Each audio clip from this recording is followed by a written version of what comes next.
Alors, ça enregistre. On va faire un premier petit test. On va fumer un petit cigare ensemble. On va faire un premier enregistrement. On a acheté un peu de matos pour faire, comment dit-on, du contenu un peu moins dégueulasse, on va dire. Je vais juste prendre un petit cigare. Ça ne sera pas long. Je suis déjà de retour. J'ai pris un petit Cohiba. C'est pas un Robusto, je sais plus trop. C'est un... Je ne sais plus. Cohiba. Sympathique. 100% cubain. Référence depuis des années. Un peu surpayé. C'est un peu cher par rapport à ce que c'est. Mais voilà. Ça reste des petites vitoles super sympathiques. Je sais pas où cette vidéo va nous mener. C'est vraiment juste petit test de son, petit test d'image, petit test de monologue. Là, j'ai coupé mon cigare et je fais ce qu'on appelle un tirage accru, qui permet de déjà le goûter avant même qu'il ne soit allumé. On s'accompagne ça non pas d'un petit rhum, mais d'une petite eau à la violette. Ah, pas mal. Pas mal. Alors, la vie est compliquée. Tout à l'heure, j'avais une discussion avec Christopher encore sur le faible pourcentage des gens n'ayant pas de résultats, sur les gens ensuite n'ayant pas de résultats dans leur vie de manière plus générale, hein, quel que soit le business, quel que soit le travail, quel que soit le secteur d'activité, fût-il tout à fait classique ou un petit peu exotique.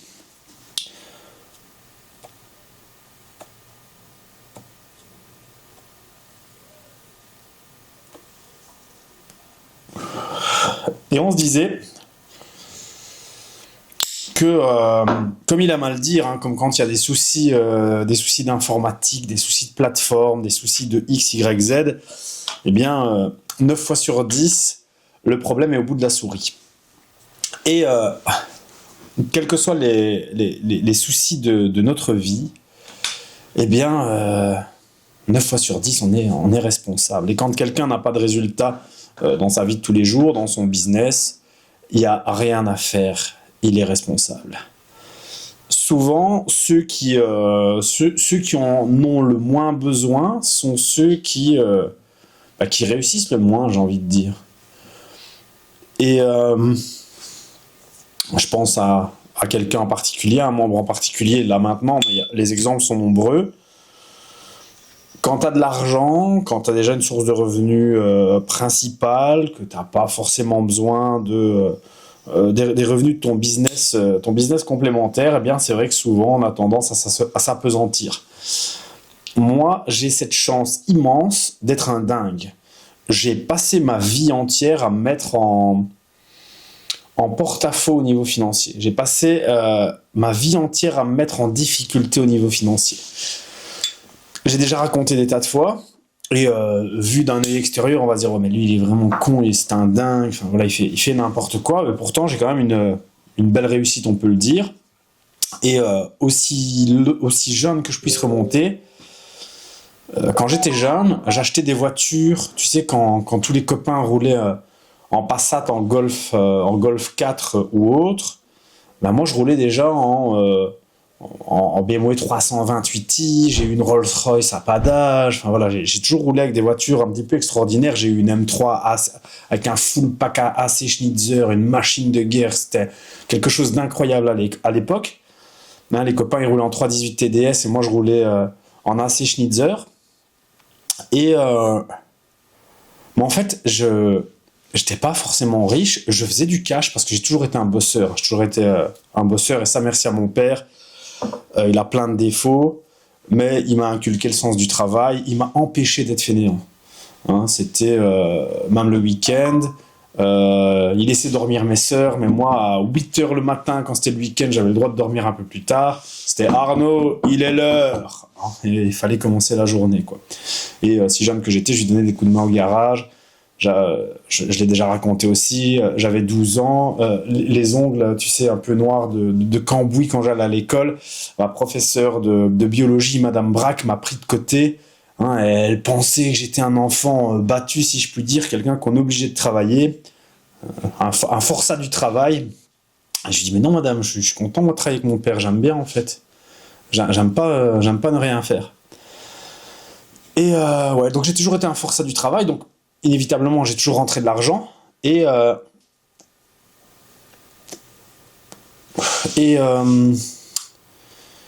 je me suis toujours mis en difficulté. J'achetais des voitures, j'allais voir des voitures, j'avais un peu d'argent et je donnais des acomptes au mec comme si j'avais la somme cash. Hein, je parlais pas d'argent. Je disais voilà, si je vous donne déjà 1000, il y a moyen de la bloquer, je viens la chercher la semaine prochaine, je vais voir avec quelqu'un pour arrêter des plaques garage. C'était moi le garagiste, j'avais des plaques garage ou même avant, bon, quand j'étais plus jeune, j'avais pas de plaques garage, mais je disais je vais voir avec quelqu'un pour un plateau ou quoi. Okay, je trouvais tout le temps une excuse. Je donnais une partie de cash, je donnais ce que j'avais pour dire ah c'est bon, c'est bloqué. Et là, c'était l'obsession, il fallait trouver la somme restante. Mais quand tu fais ça, t'as pas le choix que de charbonner. T'as pas le choix d'être un débrouillard, de te dire ouais je fais déjà X, mais faut que je trouve des solutions. Et c'est pour ça que je crois toujours en la loi de l'attraction. À chaque fois que j'ai fait ça, j'ai toujours fait les causes pour arriver à mes fins. Mais j'ai toujours eu en plus, tu sais, le client avec le gros chantier qui dépose la voiture ou j'ai toujours eu les signes de l'univers, quoi. Tu sais, les choses qui arrivent toutes cuites dans mes mains pour pouvoir réussir à faire ce que je veux. Et ça, c'est incroyable. C'est incroyable. C'est incroyable. Après, on appelle ça l'univers, Dieu, on l'appelle comme on veut. Moi, j'ai mes propres convictions. Mais c'est incroyable. Franchement, c'est incroyable. Donc, voilà. Et à l'heure actuelle, je le fais encore. Avec d'autres choses, parce que financièrement, ça va beaucoup mieux. Mais je me mets encore des petites difficultés pour m'obliger, pour me driver, pour ne pas me reposer sur mes acquis, voilà, c'est très important. Et d'ailleurs, nous, notre véhicule d'enrichissement principal, c'est l'arbitrage Amazon, parce que j'ai envie de dire facile, mais ce serait pas le bon mot. C'est des maths en fait, c'est presque de la certitude, c'est un jeu d'échelle, encore une fois, moi je l'ai toujours vu comme ça, c'est comme ça que je le vois, c'est X références sur Amazon, 650 millions en France, et on va continuer d'augmenter. Et effectivement, on est déjà passé à 684 millions. 650 millions en France, 1,2 milliard aux US, et il y a d'autres marchés, donc c'est vraiment un nombre colossal de références. Et un petit pourcentage intéressant pour nous en arbitrage, donc un petit pourcentage de ces références, mais un petit pourcentage, comme je le dis toujours, de 650 millions, ça reste colossal. Et c'est des performances, donc nous, quand on fait du sourcing, on a un certain niveau de performance qui dépend de plusieurs facteurs, que ce soit nos désirs, nos conditions, ce qu'on accepte de prendre en tant qu'arbitreur. Il y a des gens, ils veulent 50% de ROI, ils prennent, il y en a, ils veulent 100%, soit. Nos compétences. Et donc, on a des performances. Donc, je scanne X produits, j'ai une moyenne, j'en trouve X de bons. Et après, c'est juste un jeu d'échelle, quoi. Donc, si...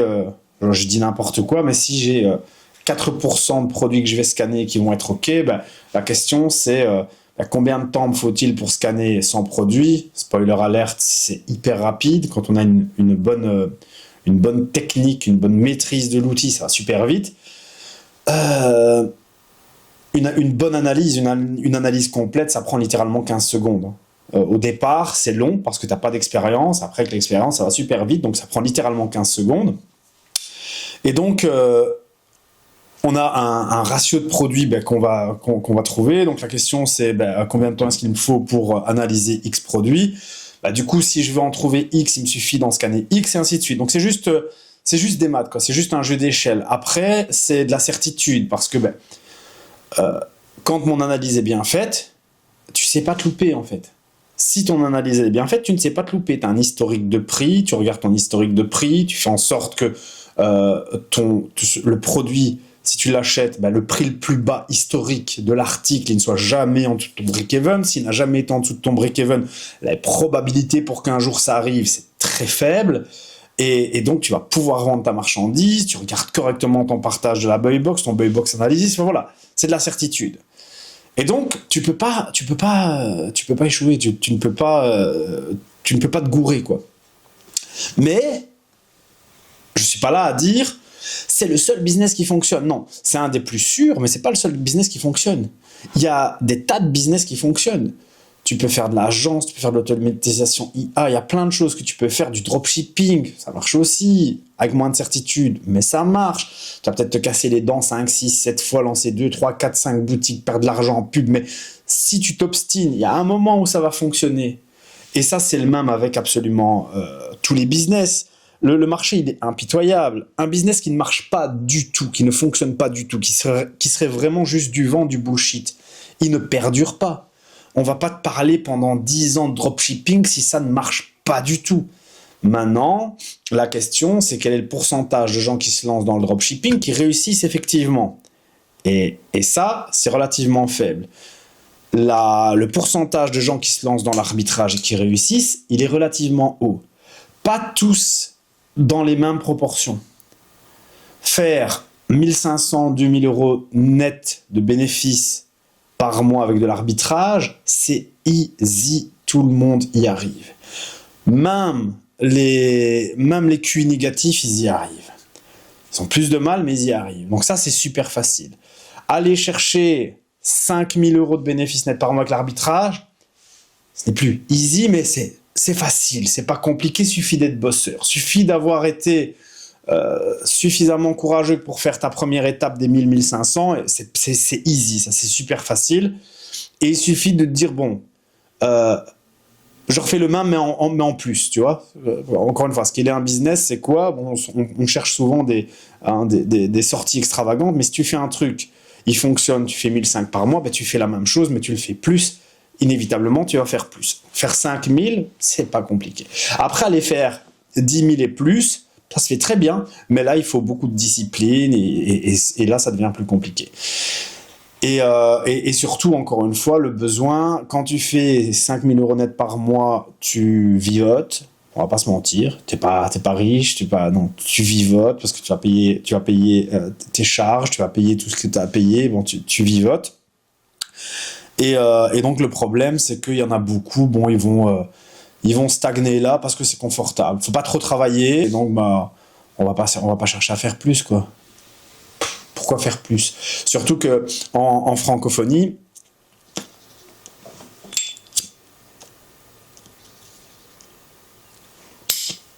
c'est le problème de la francophonie.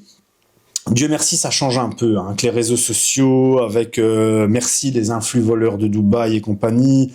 Ils balancent tellement de lifestyle à la gueule des gens que les mentalités sont un peu en train de changer.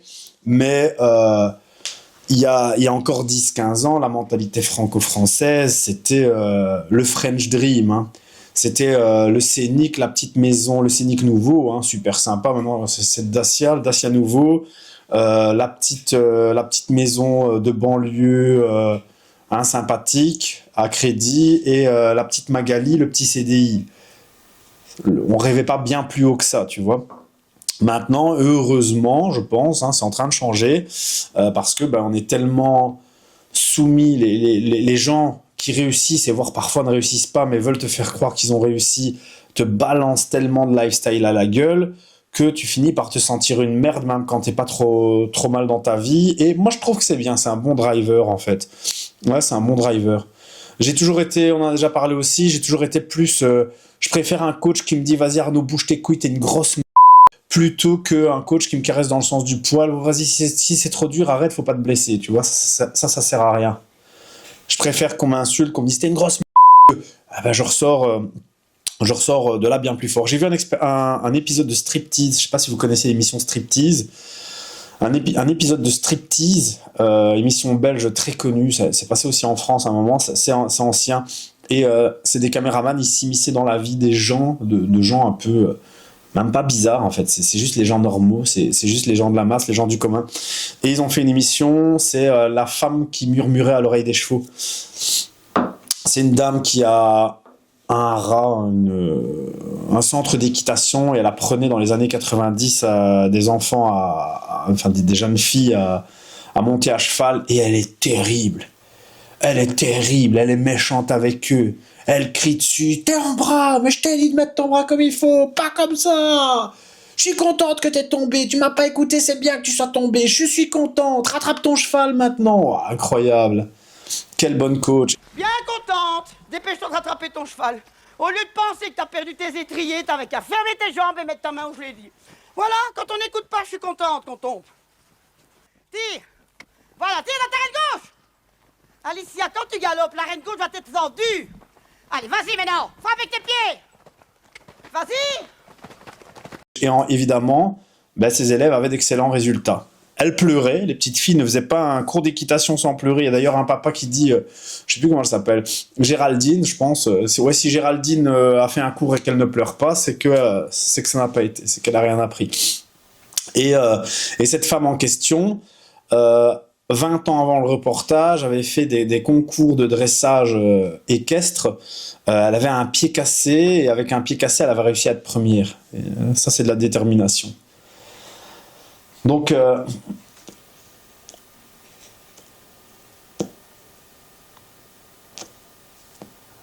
je fais en sorte qu'il ne s'éteigne pas.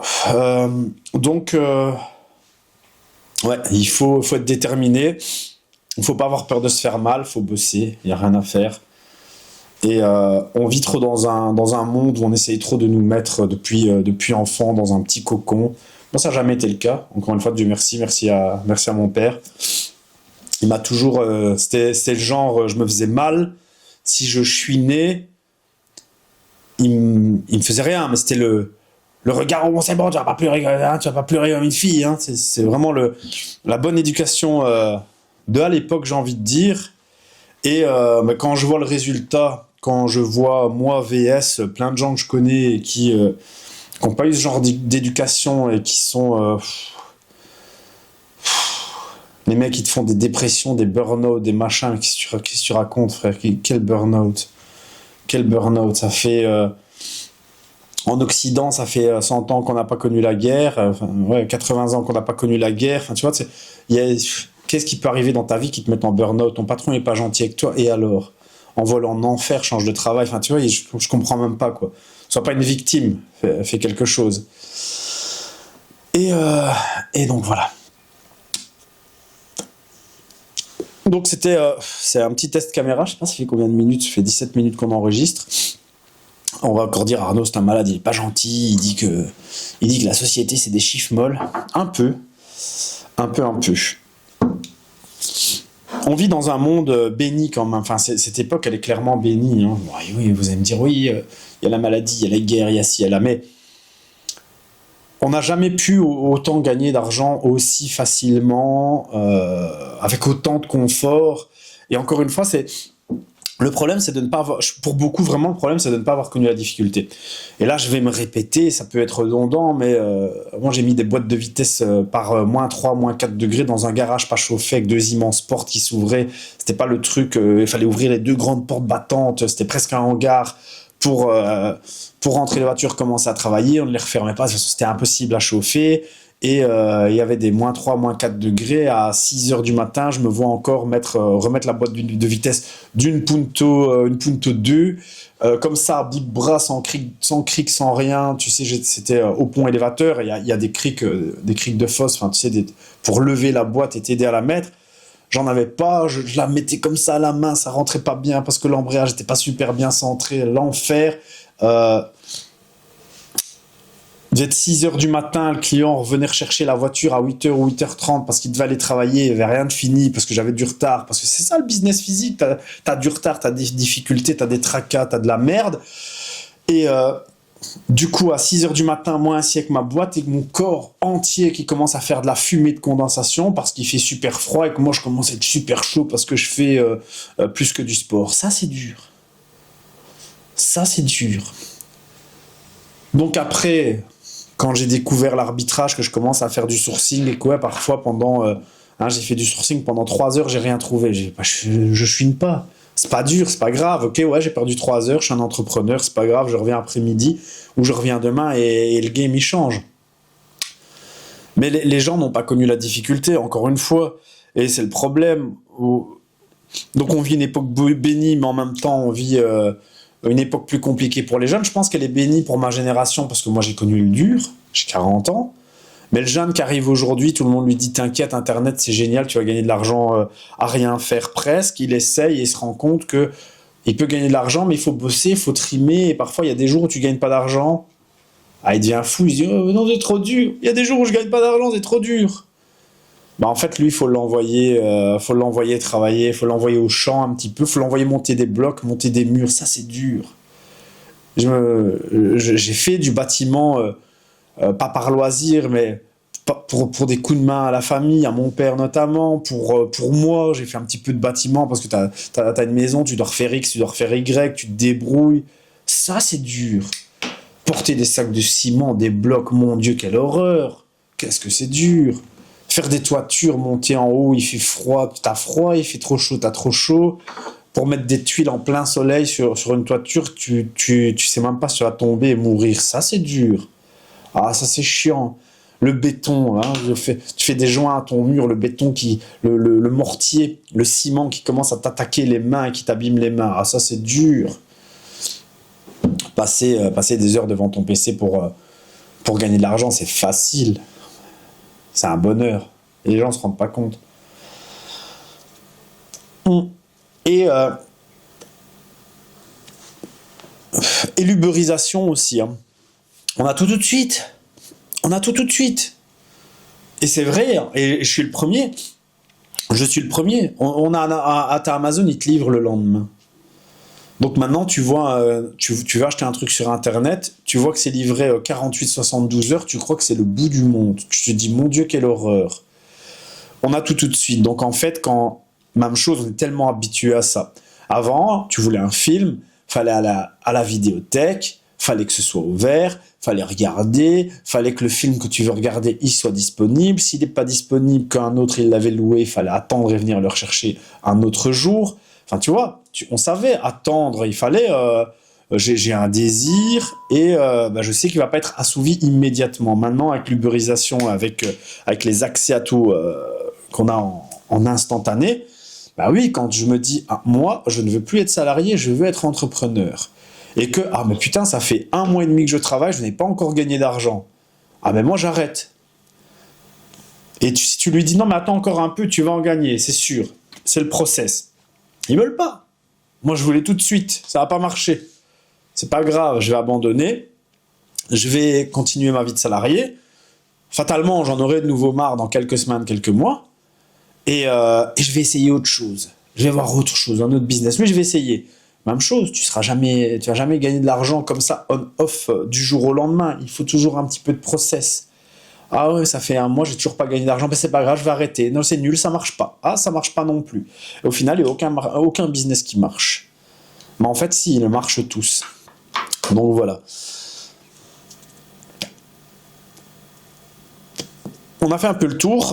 C'était un petit test, on va voir ce que ça donne niveau image. J'espère que ce sera pas dégueulasse. Et j'ai fait un petit monologue. Et l'idée, c'est... L'arbitrage, c'est vraiment un business qui permet de gagner beaucoup d'argent. C'est pas excessivement compliqué, c'est pas dur. En fait, tu vois, c'est toujours compliqué de dire c'est facile, parce que si je te dis c'est facile, tu vas me dire oh ben non, c'est pas facile, parce qu'il y a les réglementations à respecter, il y a X, il y a Y, faut faire du sourcing, faut apprendre, faut machin.